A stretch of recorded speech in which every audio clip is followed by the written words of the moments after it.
दोस्तों, सीमा हैदर के हवाले से पूरे हिंदुस्तान से वो तमाम तर लोग निकाल दिए गए हैं जो लोग वीज़ा लेकर गए थे। 30 साल पहले के लोगों को निकाल दिया गया, जबकि ये कानून लागू कर दिया गया था 2014 तक। जो लोग आ चुके हैं उन लोगों को नागरिकता मिल जाएगी, लेकिन 30 साल हो गए लोगों को, उन लोगों को भी निकाल दिया गया। लेकिन हैरानगी, सीमा हैदर को नहीं निकाला। हिंदुस्तान के अंदर सीमा के हवाले से बहुत ज़्यादा विरोध शुरू हो चुके हैं। सरकारी कर्मचारी हों, सेना के जवान हों, लोकल हों, कोई भी हो, वो सीमा के अगेंस्ट अब बोलना लोगों ने शुरू कर दिया। ये प्रोटेस्ट अगर पहले चलता तो शायद सीमा हैदर अभी तक वहाँ से निकल जाती। कि हिंदुस्तानी सेना के जवान हैं जो अपना दर्द बता रहे हैं, जो बोल रहे हैं कि मैं भीख मांगता रहा, सीमा हैदर यहाँ पर गैर कानूनी तरीके से आकर उसको यहाँ की नागरिकता दी जाती है, उसको यहाँ रहने की अनुमति दी जाती है, उसको नौकरी दी जाती है। हमारे पास नौकरी नहीं है। पहले आप ये ऑडियो क्लिप सुन लीजिए। लगातार 3-4 महीने से भीख मांग रहा हूँ, क्यों नहीं सुन रहे देवेंद्र फडणवीस? अरे रिटर्न कर रहे हैं आप, आ जाओ। रिटर्न कर रहे हैं और पाकिस्तान से आने वाली सीमा हैदर इस देश में नागरिक बनती है, उसको नौकरी मिलता है, उसको टिकट मिलता है, और मेरे हाथ में एक कटोरा देता है न्याय की भीख। हिंदुस्तान के हर कोने में जा रहा हूँ, कोई सुनने के लिए मत नहीं मिल रहा है। नामर्द है नेता। हमारा दर्द कब सुनेगा? भाई मेरे इंटर गए लैट्रिन बाथरूम में। ये देखिए मुंबई की शहरी जनता देख रही है, देखिए। दोस्तों, ये वीडियो आप लोगों ने देख लिया जिसके अंदर एक सेना का जवान अपनी तकलीफ़ बयान कर रहा है। आप लोगों को याद है जब सीमा ने नेपाल से एंट्री की थी, उस वक़्त 2 कर्मचारी थे जिनको एसएस बल के जवान थे, जिनको वहाँ से नौकरी से बर्खास्त किया गया था नेपाल बॉर्डर से। फिर उसके बाद सीमा रबुपुरा में गई। रबुपुरा में उन लोगों को अरेस्ट किया गया जिन लोगों ने सीमा का जो फेक आधार कार्ड बना कर दिया, फेक डॉक्यूमेंट्स बना कर दिए। फिर आहिस्ता आहिस्ता बहुत सारे लोग सीमा के जो विरोधी थे उन लोगों को डराया गया, धमकाया गया। फिर उन लोगों को खामोश करवा दिया गया, जिनमें मिथिलेश बाटी हैं और भी बहुत सारी ख़वातीन हैं, लेडीज़ हैं। सूर्या वर्मा जैसा बड़ा नाम जो ये कहकर आप मीडिया पर आया था कि मैं सीमा हैदर को भगाऊंगा, मैं हैदर को वीज़ा दिलवाऊंगा, हैदर को बॉर्डर से लेकर आऊँगा, मैं एयरपोर्ट से लेकर आऊँगा, और इतनी बड़ी बड़ी बातें करने वाले, डींगे मारने वाले, मतलब वो ठंडे पड़ गए, शांत पड़ गए। राजवर्धन परमार जो सीमा का इतना बड़ा विरोधी हुआ, वो भी बैठ गया, उसको भी डरा धमका कर बैठा दिया गया, उसको पिटवा कर बिठा दिया गया। एक और दिल्ली का ही एक लड़का था, यूट्यूबर था, उसको भी मारा पीटा गया। ये सब लोगों को खामोश करवा दिया गया। आखिर क्यों? एक सीमा हैदर के लिए। अब मैं आपको सच बात बताता हूँ, आप लोग माने चाहे मत माने, लेकिन यहाँ पर दोस्तों सिर्फ सीमा को इसलिए रखा जा रहा है कि वो पाकिस्तानी है, वो पाकिस्तानी बच्चों को लेकर वो मुस्लिम से हिंदू बन गई है, और सिर्फ इसलिए।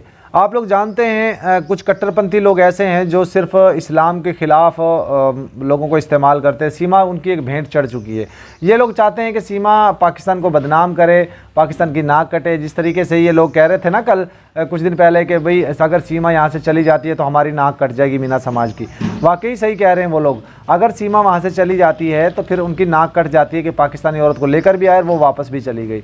देखिए, हम लोग कभी भी ऐसा नहीं करते दोस्तों। कोई भी औरत पाकिस्तान से हिंदुस्तान जाना चाहे, लीगल जाना चाहे, शादी करने के लिए जाना चाहे, जा सकती है। कोई अगर मज़हब छोड़ना चाहे तो उसके ऊपर भी कोई रोक टोक नहीं हो सकती, और उसकी फैमिली वाले वो अपनी मर्ज़ी से, क्योंकि उसके लिए आपको बालग होना ज़रूरी है। हाँ, मुल्क के अंदर ऐसा होता है, माँ बाप हमेशा विरोधी हो जाते हैं, तो वो एक अलग बात है, लेकिन कोई उसमें कुछ कर नहीं सकता। अब ये देखिए, आप जंतर मंतर पे भी प्रोटेस्ट हुआ, सीमा के लिए कोई वो नहीं हुआ। रबुपुरा में 2 दफ़ा जो है वो प्रोटेस्ट हो चुका है, अभी तक कोई एक्शन नहीं ली गया। और जंतर मंतर पे पहले भी मैंने आप लोगों को बताया, 4 तारीख को जंतर मंतर में एक प्रोटेस्ट किया गया है।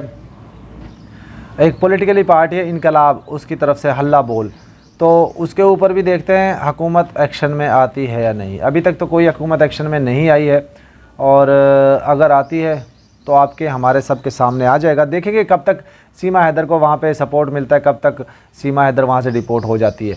लेकिन दोस्तों, एक बात पक्की है, कंफर्म है कि सीमा अभी तक रबुपुरा में नहीं है। चाहे कोई कुछ भी कहता रहे, रबुपुरा में सीमा नहीं है। सीमा एक नोएडा में फार्म हाउस के अंदर है, और इसको वहाँ पे सिक्योर रखा गया है। अभी इन्होंने एक टॉपिक ड्रामा और कर दिया कि सीमा की जान को हमला हो गया, सीमा को ख़तरा हो गया। रबुपुरा में इन सब के परिवार के होते हुए एक शख्स आता है, गुजरात से ट्रेन में टिकट लेकर आता है, और वो आकर गुजरात से दिल्ली आता है, दिल्ली से फिर वो रबुपुरा जाता है, रबुपुरा से जाकर वो सीमा के घर भी चला जाता है, सीमा के ऊपर अटैक भी कर देता है, उसका गला दबाने की भी कोशिश करता है। ये सारी चीज़ें मुझे समझ नहीं आती कि कानून कहाँ है, कानून कहाँ है। अब अगर ये लड़का इसकी जगह पे कोई मुस्लिम होता तो यकीन मानिए ये वबाद हो जाना था पूरे हिंदुस्तान में। पूरे लोगों ने मुसलमानों को बदनाम करना था, मुसलमानों के लिए कीचड़ उछालना था, मुसलमानों पे आरोप लगाना था। लेकिन ये हिंदू है, ये पागल है। और हमेशा जब भी कोई हिंदू कोई कांड करता है, किसी मुस्लिम को मारता है, उसको पागल ही करार क्यों दे देते हैं? ये क्या बात हुई? जयपुर में ट्रेन के अंदर 3 मुसलमानों को मार दिया जाता है, एक पुलिस कर्मचारी के द्वारा, कहा जाता है वो पागल है। एक सेना का जवान पाकिस्तान में गैर कानूनी तरीके से इंटर कर जाता है और वो वहाँ पे उसको कहा जाता है वो पागल है। एक बादल बाबू आ जाता है पाकिस्तान में गैर कानूनी तरीके से, कहा जाता है वो पागल है।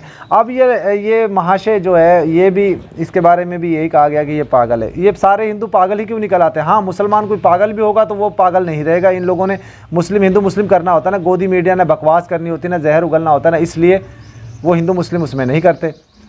और हमेशा जब मुसलमान कोई छोटा सा भी काम करता है तो उसको बड़ा चढ़ाकर पेश कर दिया जाता है, उसका घर गिरा दिया जाता है। हिंदुओं के लिए यही कहा जाता है कि हिंदू कोई हरकत गलत काम कर दे तो वो पागल है। हम नहीं कह रहा, मैं नहीं कह रहा, ये वहाँ के लोग कह रहे हैं, वहाँ का प्रशासन कह रहा है, वहाँ की गवर्नमेंट कह रही है, वहाँ का विभाग कह रहा है, वहाँ की सरकार कह रही है, वहाँ का प्रशासन कह रहा है, सब लोग कह रहे हैं। बहरहाल दोस्तों, इसके ऊपर लानते धिक्कार भेजिए और ऐसे लोगों के पोल खोलते रहिए। वीडियो का दोस्तों एंड करते हैं। अल्लाह हाफ़िज़।